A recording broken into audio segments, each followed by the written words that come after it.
ರಾಜ್ಯದಲ್ಲಿ ಮನ್ನರೇಗಾ ಮತ್ತು ವಿಬಿಜಿ ರಾಮ್ಜಿ ಅನ್ನುವಂಥ ಒಂದು ಸಂಘರ್ಷ ಶುರುವಾಗಿದೆ. ಈ ವಿಚಾರಕ್ಕೆ ಸಂಬಂಧಪಟ್ಟಂತೆ ಜಂಟಿ ಅಧಿವೇಶನವನ್ನು ರಾಜ್ಯ ಸರ್ಕಾರ ಕರೆದಿತ್ತು. ಈ ಒಂದು ಸಂದರ್ಭದಲ್ಲಿ ರಾಜ್ಯಪಾಲರ ಮೇಲೆ ಭಾಷಣವನ್ನು ಮಾಡಿದ್ದಾರೆ. ಈ ಭಾಷಣದ ವಿಚಾರಕ್ಕೆ ಸಂಬಂಧಪಟ್ಟಂತೆ ಮಾತಾಡ್ತಾ ಹೋಗ್ತೀರಿ. ಶಾಸಕರಿದ್ದಾರೆ ಸರ್, ಇವತ್ತು ರಾಜ್ಯಪಾಲರ ಭಾಷಣವನ್ನು ಹೇಗೆ ನೋಡ್ತೀವಿ?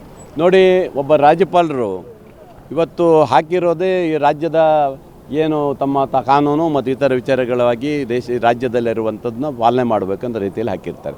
ಇವರು ಕೇಂದ್ರದ ಕೈಗೊಂಬೆಯಾಗಿ ಈ ರೀತಿಯಾಗಿ ತಮ್ಮ ಅಮಿತ್ ಶಾ ಅವ್ರು ಹೇಳಿರಬೇಕು 2 ನಿಮಿಷದಲ್ಲಿ ಬಂದುಬಿಡಿ ಅಂತ ಹೇಳೋ ರೀತಿಯಲ್ಲಿ ಬಂದು 2 ನಿಮಿಷ ಮಾತಾಡಿ ಹೋಗೋದಲ್ಲ.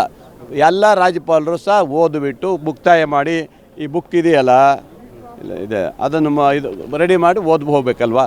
ಇದು ಯಾವ ರೀತಿ ನೀವು ಹಾಗಾದರೆ ಹೋಗಲಿ, ನೀವು ಓದೋದು ಆಯಿತು. ಅದಾದಮೇಲೆ ನೀವು ರಾಷ್ಟ್ರಗೀತೆಗೆ ಇದು ಕೊಡಬೇಕಲ್ಲ, ಗೌರವ ಕೊಡಬೇಕಲ್ಲ.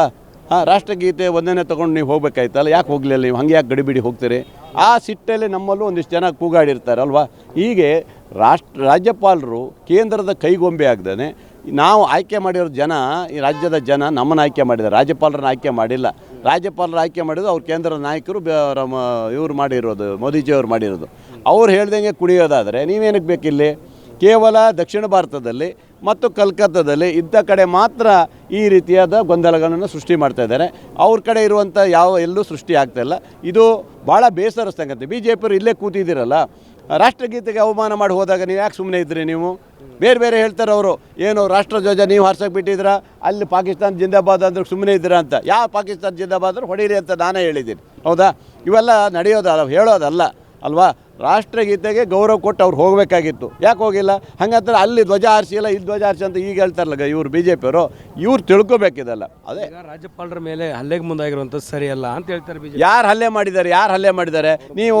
ನೀವು ಓದದೆ ಹೋಗದೆ 2 ನಿಮಿಷ ಬಂದು ಮಾತಾಡಿ ಓದದೆ ಹೋಗದೆ ಮತ್ತೆ ನೀವು ಇದು ನಮ್ಮ ರಾಷ್ಟ್ರಗೀತೆ ಅಗೌರವ ಮಾಡಿ ಹೋದರೆ ಯಾರಿಗೆ ಸಿಟ್ಟು ಬರಲ್ಲ? ನಿಮಗೆ ಬರಲ್ವಾ? ಹಾಗೆ ಅದಕ್ಕೆ ಕೂಗಾಡಿರ್ತಾರೆ, ಧಿಕ್ಕಾರ ಕೂಗೇ ಇರ್ತಾರೆ ಅಷ್ಟೇ.